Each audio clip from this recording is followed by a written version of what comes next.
Hello, everybody. It's 12:28 p.m. Central Time on the 18th of March, 2023, and I hope you're doing well. I've got a new update for you right now. A significant sized earthquake has struck in South America, Ecuador, right next to the Colombia border region. South America, I'm going to turn on a display capture just so you can see what I see.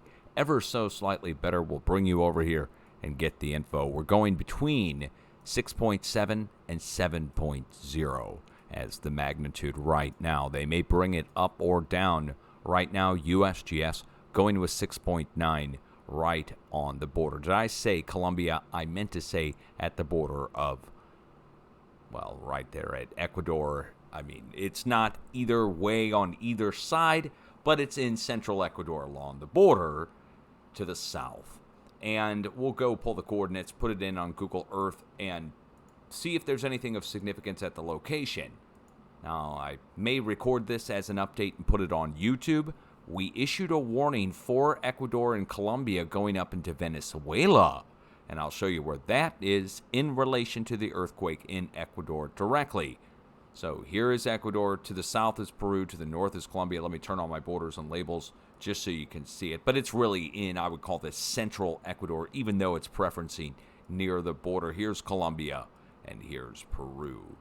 And we're right on the bend of the plate. I'll show it to you on my copy of Earthquake 3D. Now, they have just brought the earthquake magnitude, again, revised to 6.9. Again, now it's two 6.9s. However, don't think that that's two different earthquakes. That's one agency and the other. You see our little red arrows that go up and over to the east. My warning right here for 7.0 level activity to strike up to 7, upper 6, somewhere in that range. And here we are, upper 6, that range. But we are one country off. Again, I'm looking right here, going up and around, and a new earthquake also in the next few days to strike over in the Eastern Caribbean. This, I'll say it, is the earthquake we're looking for, but it's more than 200 miles from the warned area. I do want to measure and see how far we are just from, let's just say, central Colombia. I know it's going to be more than 200 miles, that's for sure. But I'm trying to get it down to 200 miles. It looks like it's more like 3 to 350, 500 at the most if we want to go to central Colombia. And it is 800 miles from the border of Venezuela. However, this is a separate earthquake we're looking for over in Venezuela.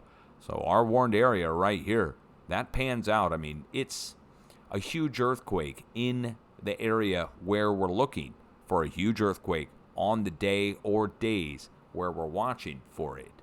And 6.9, 6.7, if we get the info back from the USGS, looks like they just brought it down. Is that right? Or is it two separate earthquakes? They have two separate earthquakes, a minute and a half apart and a few miles apart. That's very interesting. Okay, so, all right, well, they have two separate earthquakes populated. I just want to, again, just pull the coordinates. We'll also go and see what the magnitude list is on this. Body magnitude, our local stations probably aren't going to show us much. I don't think we even have local stations, USGS. But body magnitude, it's topping out in the 7 range, the highest that's being detected so far on the list over here on the right-hand side, going up into the 7 range. We'll throw out the 7s. We also will throw out the mid-range 6s, and that kind of leaves us with, well, what the USGS is reporting. Again, we throw out the high end, we throw out the low end, and that just gives us a nice broad swath of all the stations, what they're really reporting, and that's most likely what the earthquake is. It'll be somewhere in there. So there it is. I mean, we're looking at a upper 6 to low 7, following our other upper 6s and low 7s over the past several days. And the Pacific's in a state of unrest right now. Look where our arrow points. We can trace that back all the way over to the west. Goes back to our deep earthquakes. And our other 6.9 to 7.0 earthquake, which just struck 2 days ago on the plate boundary north of New Zealand. The plate boundary for the Indo-Australian plate. And let me show you the plate boundaries just so you can understand what's really moving here. Up here at Ecuador, we'll get to that in a second. We had a 6.9 to 7.0 earthquake north of New Zealand. And now today, followed on the opposite side of the plates, plural, this is the Cocos Plate and Nazca Plate. And we've transferred over and across. Now look at the fracture zone next to it and how it connects out over into the Pacific. And there's our big arrow. And the big arrow points right to where the quake struck are right next to it. And this is expected. We see it back and forth like a tennis match occur over and over again. Down to the south we have a 5, but this is the same thing going on. The arrow is pointing to the 5 to the south. Now it's an even split when it normally comes across. However, on this time it's preferencing to the north side. We expect a split of energy to take place and go on both sides of the Nazca Plate as the energy is coming across, follows the fracture zones down to the south, up to the north, and breaks in the middle. All three get hit. South, north, and middle. Middle is not filled in yet. We should see a new, fairly significant sized earthquake strike here on the coast of Chile, going into Bolivia in the next few days, the halfway point between these two earthquakes on either side. So it's a significant sized quake. We're dealing with 2 7s basically on both sides of the plate within a day of each other. They brought this one up. It was a 6.9. Now they have it at a 7, but this one here, 6.7 and a 6.9. 1 minute apart, a few miles apart, reported from the USGS. We'll see if they delete one of those. Maybe they have the same earthquake that went on for a minute and broke that long. If that's the case, I'm going to double down on my warning for Venezuela and the Eastern Caribbean. We also have to get back over to the West Pacific and tell the people in the West Pacific, look, I've got a warning going for like 5.6 to strike in Japan up to 6.1. I'm going to take it up by a full magnitude, 6.6 to 7.1 in Japan next few days. And not just anywhere, let me show you where we watch. So if you're listening, are you listening? We should see a back and forth, we've already seen it, 7 and a 7. But we should see a new back and forth between the West and East Pacific. Should strike up here on the H-shaped plate boundary just next to Tokyo. Hopefully it'll strike out in the ocean. Now I should find the halfway points between the earthquakes in Japan to determine the ultimate location. So looking at 48 hours, for instance, we look up to the north, that's our only other 5. If we get all the other 4s in here, it will reduce the area down. Very fine point here along the coast of Japan. Now, I had a previous warning that I issued for Tokyo between these two quakes, between these two 4s. Can expand the area ever so slightly between the 4s on land and the new 4 out in the ocean, where our new 7 should break, or upper 6 to low 7. Time frame on this should be the next 4 to 5 days. This earthquake has already struck. The back and forth is already going on. We've seen the back and forth. Let me give you a past example of when we've seen a back and forth before.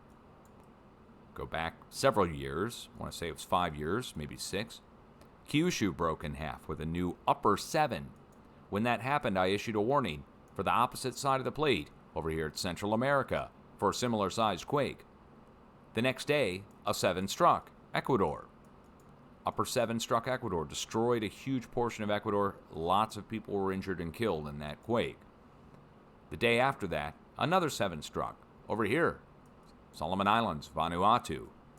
Then, the day after that, another 7 struck, upper 6, 6.97, struck on the coast of Mexico. It was 4. Started with Kyushu with a 7, upper 7. Then an upper 7 hit at Ecuador. Then a 7 hit at Solomon Islands.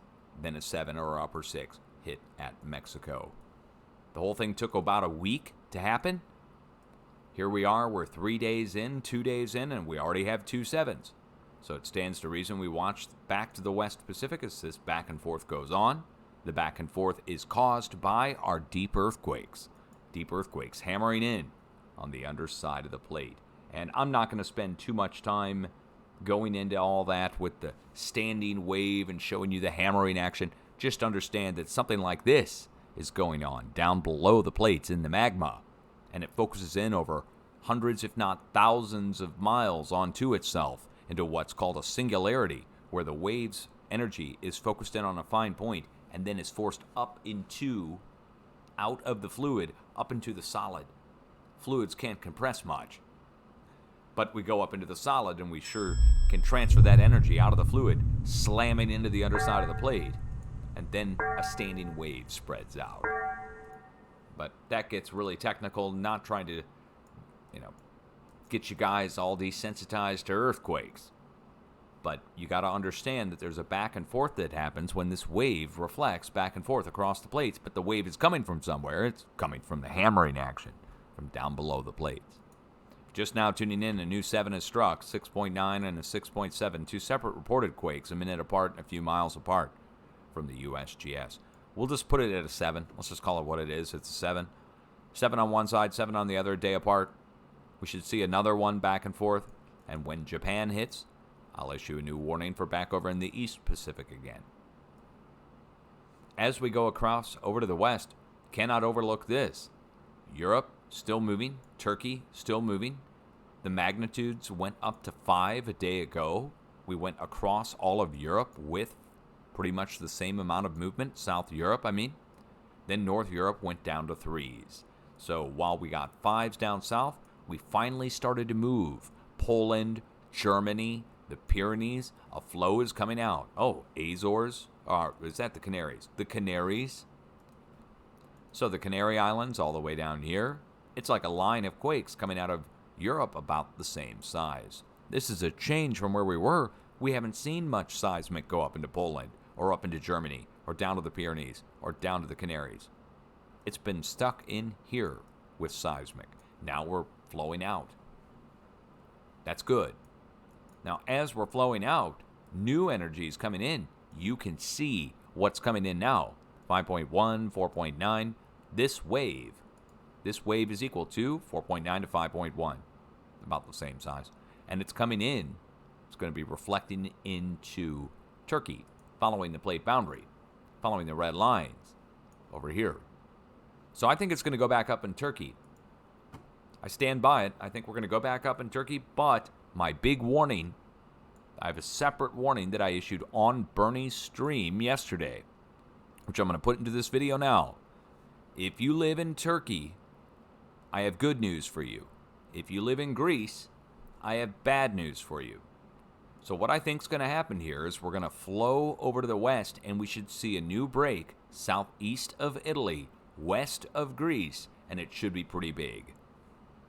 It will likely be less than the Turkey 7s, but greater than anything that we've had here at the Ionia range right here at the Ionian Sea. Likely bigger than anything we've seen in the last few years. This whole area is breaking. The flow is going around Europe, as expected. The flow is going out, but it's not going out magnitude-wise as expected. It's not going out as we would expect. Location-wise, we are seeing a flow go, but it's in the 3 range. Meanwhile, the whole plate boundary broke apart down in Turkey, and we haven't seen any compensation big earthquake-wise over to the west as we would expect, like what happened over here at Tajikistan, 6.8 to 6.9. I almost said 9.0. 6.8 to 6.9 struck at Tajikistan after Turkey. So Turkey broke apart with 2 7s. Then Tajikistan broke. I would expect something similar in size to Tajikistan to break out in front as the plate boundary moved over 10 feet laterally, creating a surface fissure fracture which formed in a line. And you can see that line of quakes even today going on over a month later, starting down here at the coast, going back up all the way over to Iran. The only change is Black Sea started to move, Istanbul started to move. In other words, the flow started to go out around Europe. Romania, Poland, like I said, you can see it. It's a speckling of earthquakes going across Europe now, which is a change from where we were. It was all trapped down in Turkey. Just now tuning in, new 6.7 to 7.0 earthquake, or 2 separate quakes, 6.7 and 6.9, don't know which, struck down here in South America, right on the border of Ecuador and Peru, or just really central Ecuador, south central Ecuador. I had a warning going just north of there just north of there, right up here in Colombia, where South America meets into Colombia. This is the magnitude we were looking for, off by about, well, up to 500 miles. In the United States, we have a new amount of activity to talk about as well, just in case you're tuning in and you didn't know this struck. Southern Colorado started to move down at Trinidad again. We were looking for and watching for Southern Colorado to start moving, and for this to go up to be pretty significant in Southern Colorado on the edge of the Craton. Could go up to 5.0, which is pretty big for Colorado. It's enough to knock things off shelves and take facades off houses and knock down chimneys, like the 5.4 that struck back in 2011, 5.9, depending on who you check for the earthquake. Now, out west, also California started to move. A new 4.0 earthquake plus swarm broke out at the California-Nevada border at the supervolcano, and then a new similar-sized earthquake, an upper 3, struck down at Salton Sea volcano. So the supervolcano and Salton Sea volcano both got hit. One was exactly at a 4. They brought it down to a 3.9.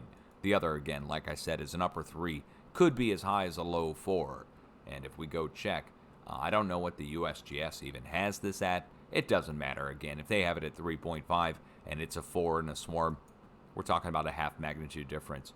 This fits with what we were looking for California. Southern California and Central California started to move, looking for Northern California to break again with a new quake up here to the north. So Central and South has moved. The number of earthquakes in California has now increased.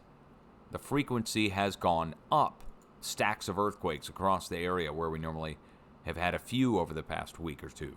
So a handful of earthquakes has now been replaced by a stack of earthquakes in all the spots across the coast and at the California-Nevada border. Just now tuning in, a big earthquake has struck in South America, down here in our warned area, right next to our warned area. 6.7 to 6.9 from the USGS. We'll see what they ultimately come in at. I think they have it at 6.7 and 6.9, but there might just be two 6.7s now. I don't know. All I do know is that we have a big amount of earthquake activity taking place in relation to the deep earthquake activity, which is taking place.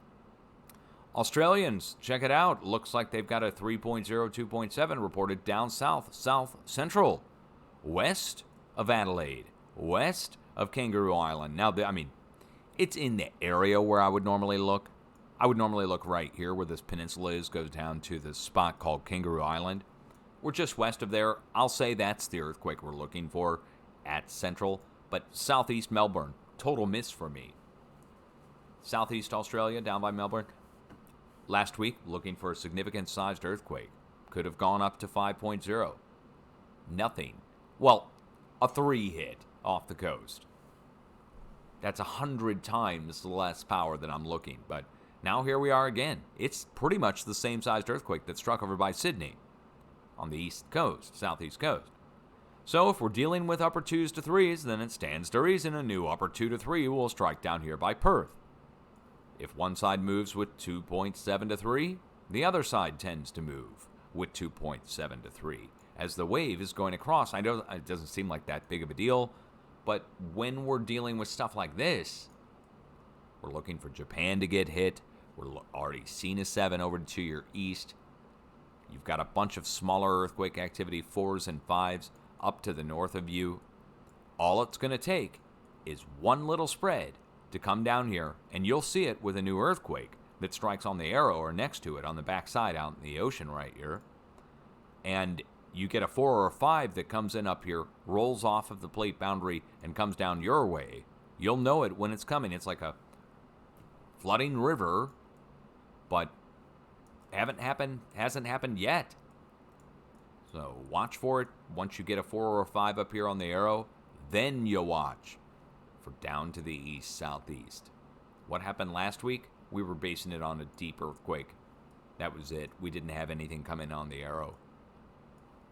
Okay, so that's a brief update for everybody. I'm not going to be looking up all the earthquakes on the west coast of the United States. We're not going to be doing a full earthquake forecast.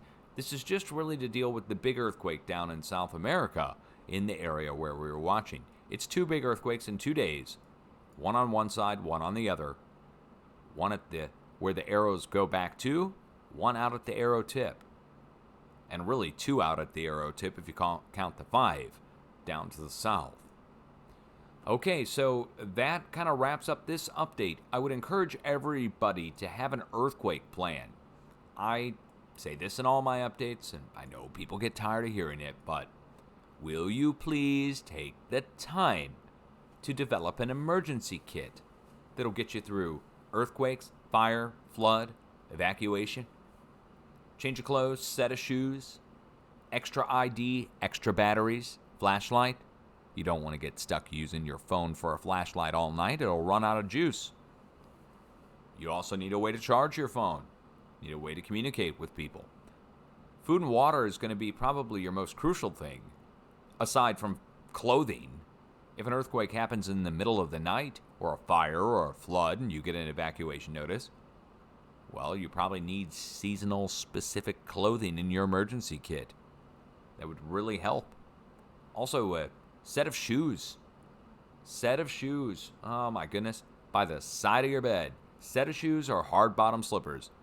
Big earthquake happens, there's going to be a bunch of broken stuff across the floor. If you're in bed and it's dark, power's out, broken stuff across the floor, recipe for disaster. You can feel around for your shoes by the side of the bed. Now, you might want to think about, look around your bedroom, where you sleep, wherever that is. And are there things that could fall on you? Shelves? How about furniture that could fall over in front of doors or on top of you while you're sleeping?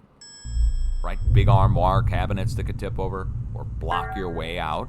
Last thing you want to do is have to be moving some huge cabinet out of the way to get out a door that's blocked by it. Or somebody might not be able to get into you if you're trapped or stuck somewhere. I'm just reminding you, just look around your house, figure out if stuff will fall over, do the best you can to secure it. How do you secure it? Some people use zip ties, like the kind you would, zip tie from the hardware store or something, and you screw it into a stud on the wall, and it works. It does. They sell zip ties specifically for earthquake anchors to go into the wall, and you just kind of find a spot nobody really sees. You put a screw into the back of your furniture, screw in the zip tie, screw the zip tie onto the stud of the wall, and it holds it up. Now, I'm not saying that's going to be the best solution for everything, but just simple solutions can make a big, big difference. All right, let's save it now as a video. You guys need to come over to my YouTube channel. Oh man, have you seen the masterpiece, the magnum opus updates? You guys got to see this. Check this out. I did a 5-hour-long interview on Crypto Alchemist channel with Bernie and Autodidactic, and it was great. It was great. It really was. I'm breaking it down into 1.5 hour long segments, 1.5 hour long segments, and we already have 2 of them out. Another one's going to be out by the end of tonight, my time, and then another one out tomorrow. And we're talking about all of my more obscure discoveries and other weird stuff that I just don't get enough time to talk about. My first time talking with Paul Cook, Bernie, and Autodidactic. Great guys. Talked to them before, and I think you guys would like the topics. We're going down these rabbit holes on the things that I found. Yeah, it's really, really, really fun stuff. Also, I am sponsoring Dark Horse Genetics. Dark Horse Genetics out of Colorado. In case you didn't know. Not trying to push any particular thing, but Dark Horse Genetics podcast. Now, Dark Horse Genetics, Jason, he's a good guy too. And so is TH Caesar in there. So go check them out if you like that kind of content. They've got all kinds of content related to cultivation, which is awesome. And finally, if you're into helping others, I'll put a link down below in the description to a charity that I'm helping for mothers and children, mothers who keep their children and want to keep their children financially in a bad situation, the widow and the orphan. That's a link down below. I'll put it in the description as well when I upload this to YouTube. No pressure on anything. You don't have to support Dark Horse. You don't have to do anything with with the mothers, the widows, and the orphans, you can just watch my updates. But I would encourage you guys to help others when you can. Look into things, too. Look into the weird science end on stuff. If I could play Weird Science, the song, I would, but copyright, you know. All right. Much love. Peace out. And I'll be back.